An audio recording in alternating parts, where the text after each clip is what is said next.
YSRCP Ongole MP అభ్యర్థి Chevireddy Bhaskar Reddy returning ఆఫీసర్లను బెదిరించేందుకు ప్రయత్నం చేస్తున్నారని, ఎర్రగుంటపాలెనికి చెందినటువంటి రిటర్నింగ్ ఆఫీసర్ను చెవిరెడ్డి భాస్కర్ రెడ్డి ఇప్పటికే బెదిరించారు అనేటువంటి వార్తలు ఇప్పుడు సోషల్ మీడియాలో చక్కర్లు కొడుతున్నటువంటి నేపథ్యంలో ఈ అంశానికి సంబంధించి మనతో మాట్లాడేందుకు ప్రముఖ రాజకీయ విశ్లేషకులు, ప్రముఖ సీనియర్ జర్నలిస్ట్ సిఎస్ రావు గారు మనతో ఉన్నారు. సార్తో మాట్లాడదాం. Sir, hi sir. హలో.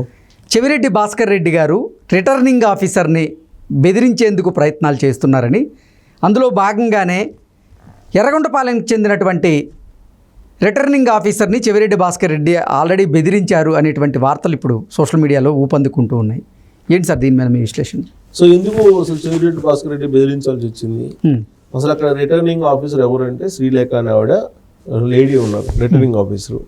అసలు ఏ సందర్భంలో బెదిరించేటువంటి ప్రయత్నం చేశారు, లేదంటే ఆయన హెచ్చరించే ప్రయత్నం చేశారా, బెదిరించేటువంటి ప్రయత్నం చేశారా అనే చర్చ జరుగుతుంది. మీడియాలో కూడా వచ్చింది, బెదిరిస్తున్నారు రిటర్నింగ్ ఆఫీసర్ని అనేది. అక్కడ ఎర్రగొండపాలెం వైఎస్ఆర్ కాంగ్రెస్ పార్టీ అభ్యర్థి చంద్రశేఖర్ ఆయన నామినేషన్ వేయడానికి వెళ్ళారు. వెళ్ళిన సందర్భంగా కొన్ని మార్గదర్శకాలు ఉంటాయి. ఆ మార్గదర్శకాలను ఖచ్చితంగా పాటించాలి. నామినేషన్ వేయడానికి వెళ్ళేవాళ్ళు రిటర్నింగ్ ఆఫీసర్ దగ్గరికి వెళ్ళేటప్పుడు వాళ్ళు ఇచ్చిన మార్గదర్శకాల ప్రకారం ముందుగానే ఎవరెవరు ఎంతమంది వస్తారు అనేది ఒకటి పర్మిషన్ తీసుకుంటారు. లోపలికి పర్మిషన్ తీసుకుని వాళ్ళే ఎంటర్ కానిస్తారు. తర్వాత సెల్ ఫోన్లు అనేది అలౌ చేయరు. ఇవన్నీ కొన్ని నామ్స్ ఉన్నాయి. ఈ నామ్స్ని ధిక్కరించి ఈయన 10 మందిని 20 మందిని వేసుకుని లోపలికి వెళ్ళేటువంటి ప్రయత్నం చేశారు. అలాగే మొబైల్స్ తీసుకొని వెళ్ళడానికి వెళ్ళారు, మొబైల్స్ తీసుకుని కూడా వెళ్ళారు అని చెప్పేసి న్యూస్ వచ్చింది వాళ్ళ.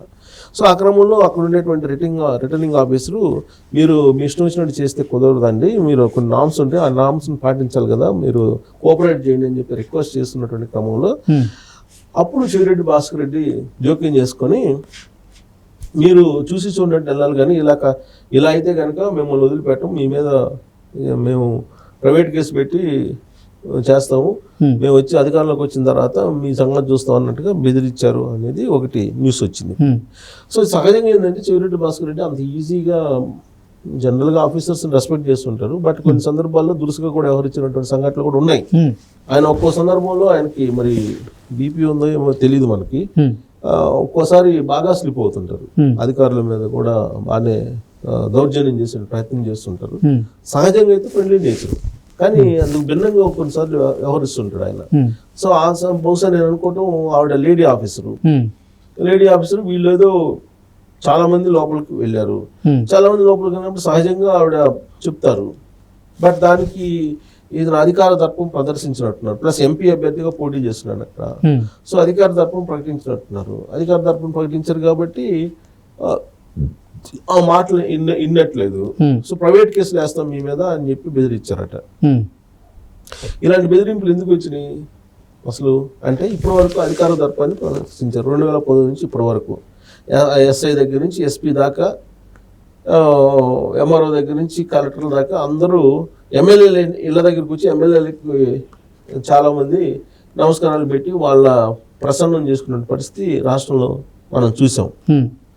ఇప్పుడు ఎలక్షన్ కమిషన్ ఆధ్వర్యంలో యంత్రాంగం అంతా నడుస్తుంది. అప్పట్లాగా వీళ్ళు అధికార దర్పణం ప్రదర్శిస్తే కుదరదు. ఒకవేళ అధికార దర్పణం ప్రదర్శించినా వాళ్ళు కామ్గా ఉన్నారు అనుకో, వాళ్ళ ఉద్యోగం పోద్ది. ఎగ్జాంపుల్ చెప్తున్నా,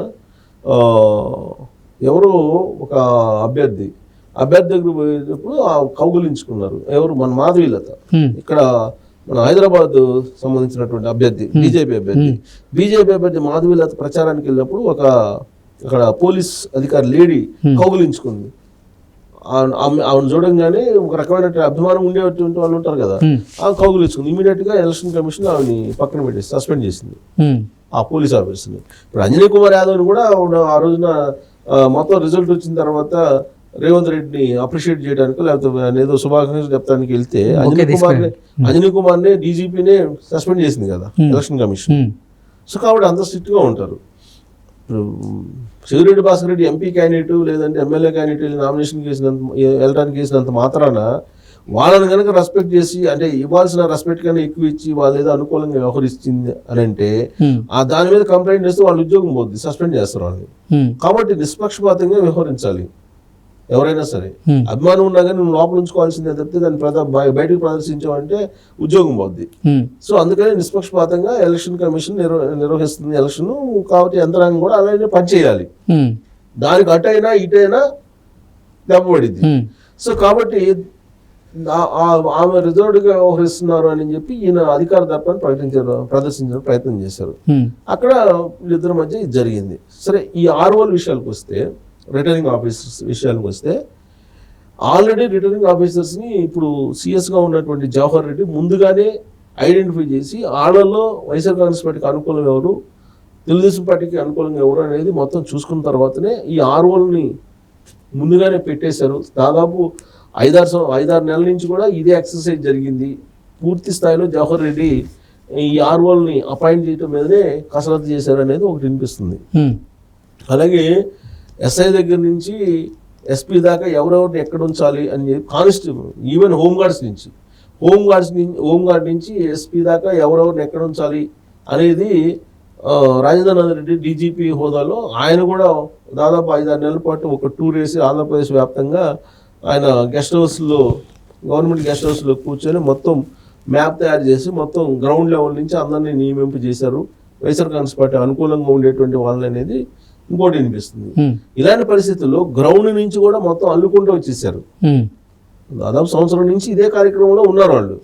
జగన్మోహన్ రెడ్డి ఏమో అసలు 2019లో సీఎం కాగానే మళ్ళీ నెక్స్ట్ 30 సంవత్సరాలకు నేనే సీఎం అంటూ ఆయన 30 సంవత్సరాలు ఆలోచిస్తూ మొత్తం అసలు 2019 నుంచి 2024 వరకు ప్రజలకు ఏం చేస్తామని ఆలోచించకుండా 2019 నుంచి 2024 ఎన్నికలు ఎలా ఫేస్ చేయాలి అనే దాని మీద ఆయన కసరత్తు చేసుకుంటూ వచ్చాడు అనేది వైఎస్ఆర్ కాంగ్రెస్ పార్టీ వాళ్ళు చెప్తుంటారు.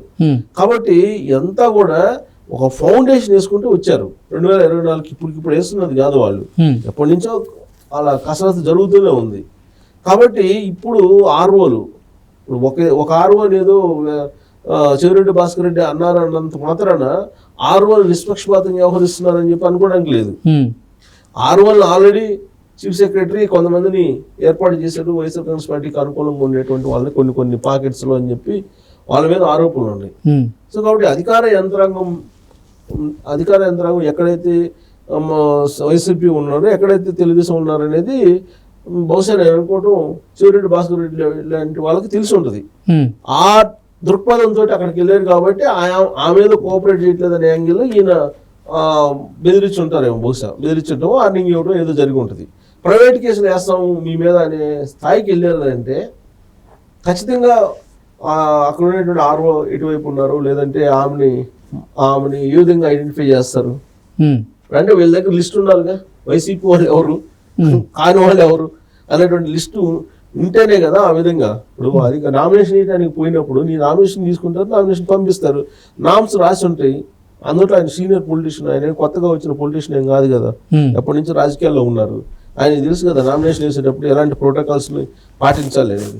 దాన్ని ధిక్కరించినప్పుడే కదా వాళ్ళు నీ మీద అడగడము, లేదంటే ఇలా కాదని చెప్పడం అనేది.